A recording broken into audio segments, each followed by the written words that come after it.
非洲野狗横行霸道，让猎狗望而生畏。它们的实力究竟有多强？要说起非洲草原上最不讲武德的动物，相信大家第一个想起来的就是喜欢掏肛的猎狗。无数动物在与它们的战斗中，都会被它们的这一绝招吓得连连后退。但让猎狗没想到的是，有一天它们也会遭遇别的动物的掏肛攻击。那么这种动物究竟是何方神圣呢？众所周知，在非洲草原上生活着非常多的动物，其中实力最强的要数猫科动物中的狮子等，而犬科动物上榜的却少之又少。非洲野狗作为犬科代表，从一众强者中杀出重围，成为了非洲草原上最强的犬科动物，一定会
菌的感染，而且一旦有一只野狗生病，就会传染给族群中的其他个体，大大提高了它们的死亡率。而且由于大部分的动物都面临生存危机，能够让非洲野狗捕食的猎物越来越少，缺乏食物也成为了它们生存的一大难题。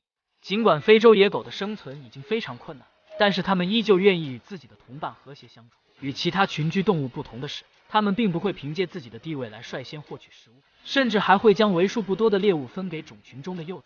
这样的行为在自然界中是非常少见的。如此看来，虽然非洲野狗的硬件条件比不上栖息地中的其他生物，但是它们却能够凭借自己的团结，在这个充满强者的环境中生存下来。实力确实是不容小觑，但是它们数量的减少，应当让人们开始注意野生动物的保护问题。本期视频到这里就结束了，对此你还有什么想说的吗？欢迎在评论区留言。